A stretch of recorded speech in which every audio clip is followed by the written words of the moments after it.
Nearly 6 centuries before Christ, Jerusalem was destroyed and the Jews were taken captive to Babylon.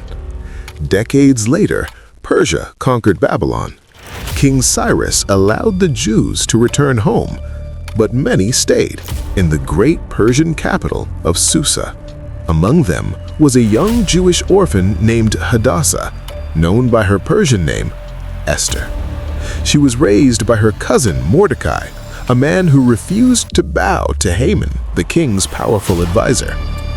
Haman's pride turned to hatred, and his hatred turned to a decree. On a single day, the 13th of Adar, every Jew in the Persian Empire would be destroyed. Men, women, children, annihilated. When Mordecai heard, he tore his clothes and wept in sackcloth and ashes. Then he sent a message to Queen Esther. "Go to the king, plead for your people." But there was a problem. No one could approach the king uninvited. The penalty was death. And Esther had hidden her Jewish identity. Fear gripped her. Then came the words that changed history. Do not think you will escape. And who knows, perhaps you have come to royalty for such a time as this. Esther called for a 3-day fast. No food, no drink. Pray for me. Then she said, "If I perish, I perish." She walked into the throne room, unsummoned. The court fell silent. The king lifted his golden scepter. She lived. At a banquet, she revealed the truth. "I am a Jew, and my people have been sentenced to death." The king was furious.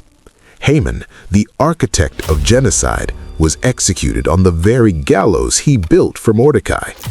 But Persian law could not be revoked, so a new decree was issued. The Jews could defend themselves. On the appointed day, they stood their ground, and they survived. Their mourning turned to celebration. Their despair turned to joy. And Esther declared a new feast, Purim, a reminder that even when God seems hidden, He is still moving.